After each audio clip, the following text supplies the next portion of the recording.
दोस्तों नमस्कार। स्वागत है आप सभी का एक फिर से। अगर आप अपनी लाइफ में कुछ नया सीखना चाहते हैं तो चैनल को सब्सक्राइब जरूर करिएगा। दोस्तों, मकर संक्रांति को सूर्य के संक्रमण का त्योहार माना जाता है। पौष मास में जब सूर्य धनु राशि से मकर राशि में प्रवेश करते हैं उस काल विशेष को ही संक्रांति कहते हैं। हिंदू धर्म में सूर्य देव को प्रत्यक्ष देव कहा गया है, जो प्रतिदिन साक्षात दर्शन देकर सारे जगत में ऊर्जा का संचार करते हैं। ज्योतिष में सूर्य को नव ग्रहों का स्वामी कहा जाता है। मान्यता है कि सूर्य अपनी नियमित गति से राशि परिवर्तन करता है। सूर्य के इसी राशि परिवर्तन को संक्रांति कहा जाता है। इस तरह साल में 12 संक्रांति तिथियां पड़ती हैं, जिनमें से मकर संक्रांति सबसे महत्वपूर्ण है।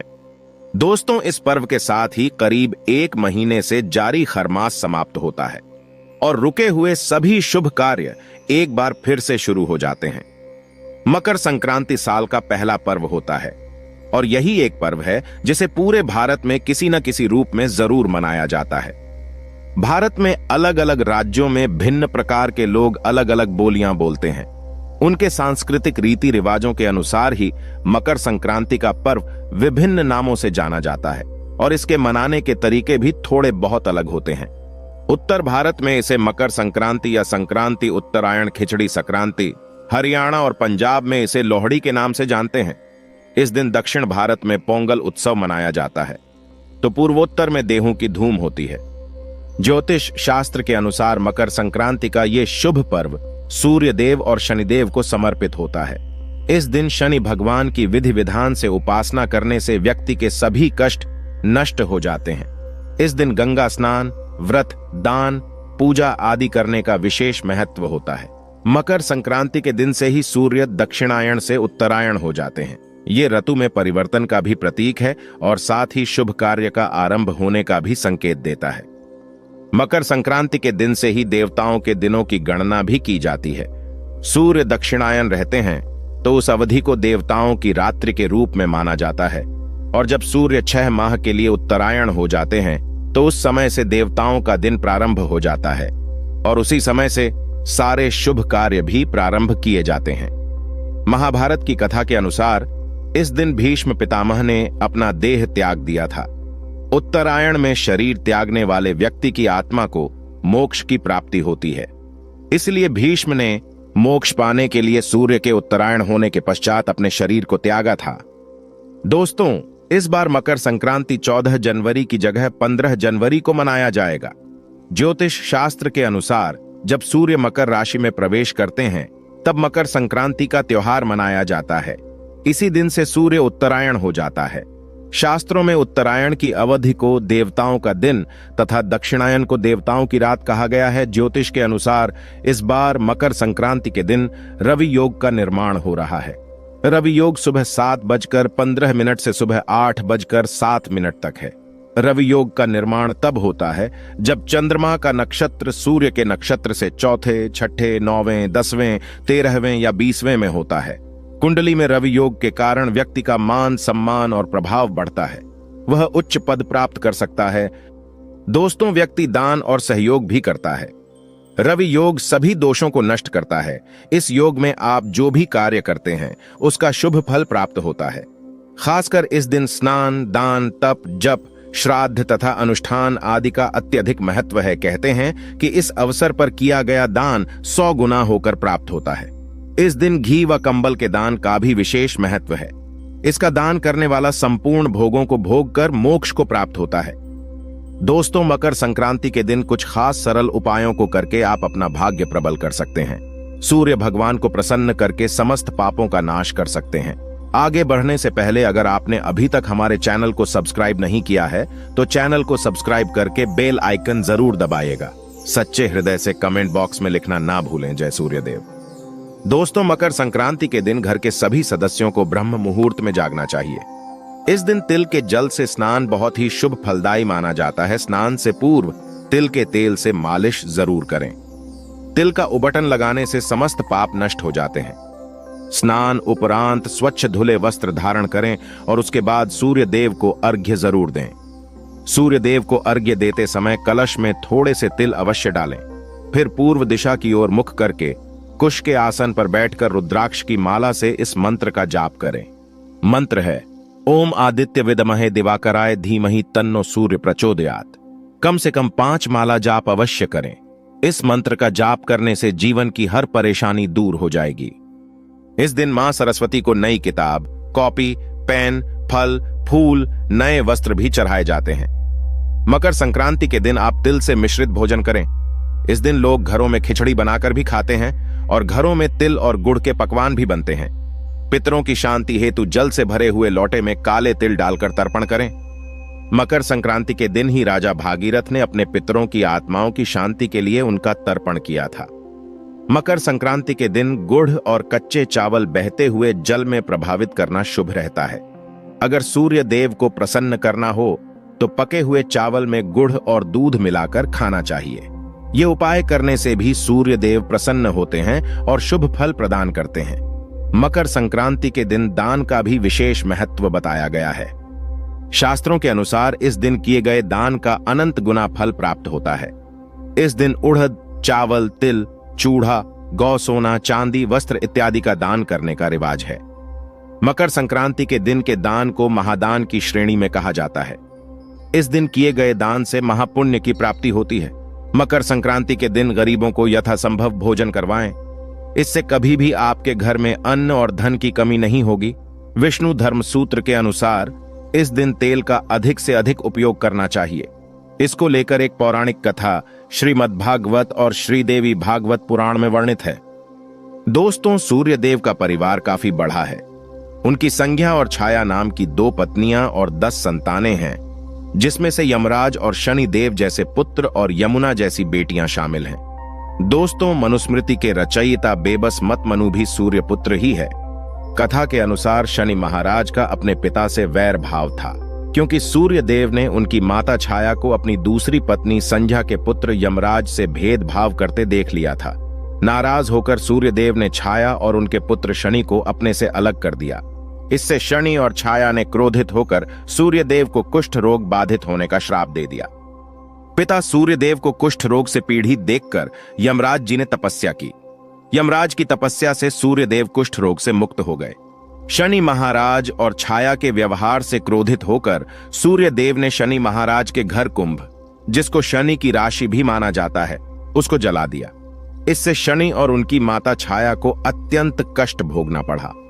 यमराज ने अपनी सौतेली माता और भाई शनि को कष्ट में देखकर उनके कल्याण के लिए पिता सूर्य को काफी समझाया।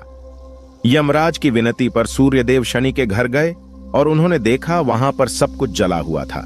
उस समय शनिदेव के पास तिल के अलावा कुछ भी नहीं बचा था, इसलिए उन्होंने काले तिल से सूर्यदेव की पूजा की। पूजा से प्रसन्न होकर सूर्यदेव ने शनि को आशीर्वाद दिया कि शनि की राशि मकर में जब जब मेरा आना होगा, मैं शनि के घर को अन्न धन से भर दूंगा। तो तिल के कारण ही शनि को उनका वैभव फिर से प्राप्त हुआ था। इसलिए शनिदेव को तिल अत्यंत प्रिय है। इस घटना के बाद से मकर संक्रांति पर तिल से सूर्य और शनि की पूजा का नियम शुरू हुआ था। दोस्तों, शनिदेव की पूजा से प्रसन्न होकर सूर्यदेव ने शनि महाराज को आशीर्वाद दिया कि जो भी व्यक्ति मकर संक्रांति के दिन काले तिल से सूर्य की पूजा करेगा, उसके सभी प्रकार के कष्ट दूर हो जाएंगे। और यह भी माना जाता है कि इस दिन तिल से सूर्य की पूजा करने से मनुष्य को आरोग्य और सुख की प्राप्ति होती है तथा शनि के अशुभ प्रभाव भी दूर होते हैं। दोस्तों, मकर संक्रांति के दिन इन कुछ चीजों का ध्यान भी अवश्य रखें। वैसे तो जो लोग इस दिन व्रत रखते हैं वे सभी नियमों का पालन तो करते ही हैं, मगर जो लोग व्रत नहीं रखते हैं उन्हें भी स्नान और पूजा करने से पहले भोजन कभी भी नहीं करना चाहिए। सूर्य देव को अर्घ्य देने के बाद ही कुछ भी आप खाए या पिए। इस दिन किसी गरीब, भिखारी, जरूरतमंद को घर से खाली हाथ भेजने की गलती ना करें। मकर संक्रांति पर गरीब या जरूरतमंद को कंबल का दान भी बहुत ही शुभ माना जाता है। इससे राहु के अशुभ प्रभाव भी दूर हो जाते हैं। इस दिन सात्विकता बनाए रखें, क्रोध ना करें, कलेश कलह ना होने दें, किसी को अपशब्द ना कहें, झूठ ना बोले, बड़ों का आदर करें, किसी भी गरीब का, किसी कमजोर का, गाय आदि पशुओं का अनादर ना करें। इस दिन सात्विक भोजन ही करें, लहसुन प्याज ना खाएं, मांस मछली मदिरा आदि से दूर रहें। इस दिन सोने चांदी जैसी चीजों की खरीदारी करना बहुत ही फलदायक माना जाता है, मंगलकारी माना जाता है। विशेष रूप से आप इस दिन मां लक्ष्मी के चरण पादुका घर पर लाएं, कमल गट्टे की माला लाएं, उन्हें लाल चुनरी चढ़ाएं, लाल सुपारी, इलायची चढ़ाएं। मां लक्ष्मी को प्रसन्न करने के लिए मकर संक्रांति के दिन आप अपने घर में मीठे व्यंजन अवश्य बनाएं और उन्हें अर्पित कर दें। ऐसी कुछ खाने की खास चीजें जो आप मां को अर्पण करते हैं और प्रसाद स्वरूप परिवार के साथ अगर ग्रहण करते हैं तो मां लक्ष्मी प्रसन्न होकर धन की वर्षा करती है। दोस्तों, अब ये बात तो सर्वशुद्ध है कि मकर संक्रांति के दिन तिल और गुड़ के लड्डू बनाए जाते हैं, देवी मां को अर्पित किए जाते हैं और रिश्तेदारों में बांटे जाते हैं। तो तिल गुड़ के लड्डू आप महालक्ष्मी को जरूर अर्पित करें। इस दिन अभिजीत मुहूर्त दोपहर 12:09 से लेकर दोपहर 12:52 तक रहेगा। इस अभिजीत मुहूर्त में तिल गुड़ के लड्डू का प्रसाद परिवार के साथ खाएं और रिश्तेदारों में बांटें। इससे महालक्ष्मी की कृपा से धन की प्राप्ति में सुलभता आती है।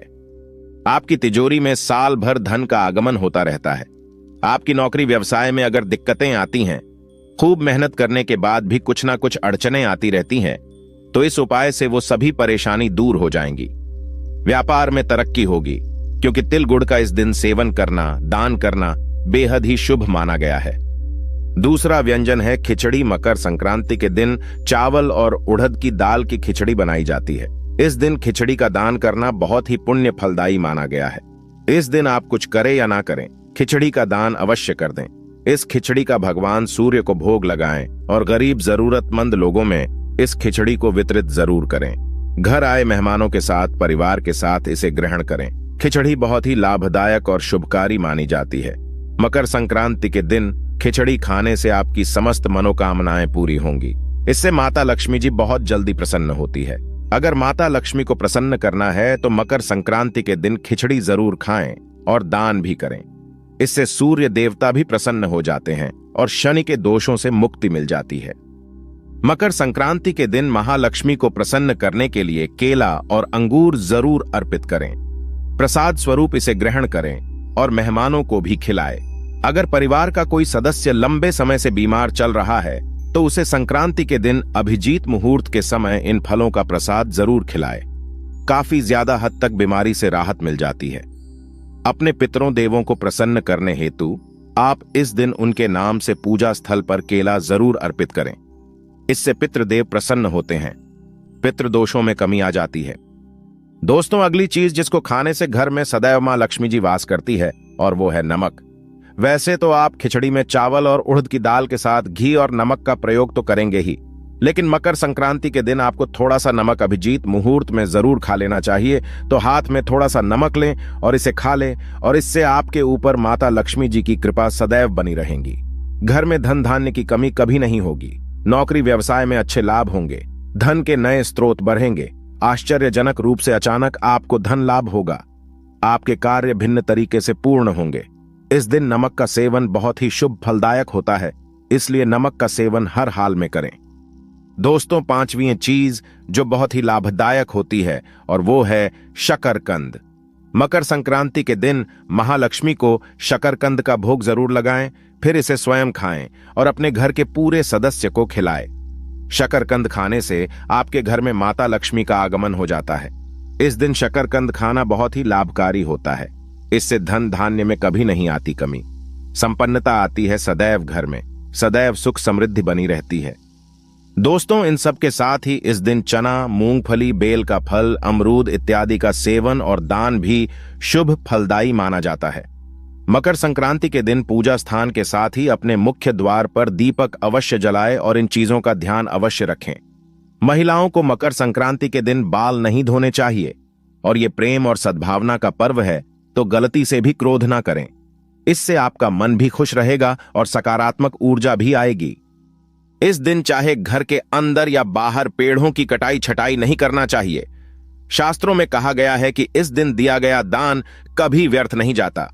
इस दिन दान पुण्य भी करना अत्यंत लाभकारी है। इस दिन हर मनुष्य को दान करना चाहिए। कुछ ना कुछ गरीबों में दान जरूर करें। इससे मां लक्ष्मी प्रसन्न हो जाती है और जीवन भर हमें सुख शांति मिलती रहती है। तो इस दिन अगर आपके घर पर भिखारी, साधु या कोई बुजुर्ग या कोई भी जरूरतमंद व्यक्ति आ जाए तो उसे खाली हाथ ना लौटाए। पड़ोसियों को भी कुछ ना कुछ अवश्य देना चाहिए। दोस्तों, इस दिन भोजन कराना बेहद शुभ माना जाता है। संक्रांति के दिन गाय को चारे के साथ गुड़ खिलाना चाहिए। सभी देवी देवताओं की कृपा प्राप्त हो जाती है। माना जाता है किसी गौशाला में 14 गुड़ की ढेलियां लेकर जाएं और चारे के साथ गाय को खिलाते समय गाय के चरणों को छूकर आशीर्वाद लेना चाहिए। इससे मनुष्य के सभी पापों का नाश होता है। गौमाता में बसे 33 कोटि देवी देवताओं का आशीर्वाद प्राप्त हो जाता है। तो इस मकर संक्रांति पर यह उपाय जरूर करें। घर परिवार में खुशियां और संपन्नता सदैव बनी रहेंगी। दोस्तों, सच्चे हृदय से कमेंट बॉक्स में लिखें, जय माता लक्ष्मी माता रानी के लिए एक लायक तो जरूर ही बनता है। मकर संक्रांति की हार्दिक शुभकामनाएं।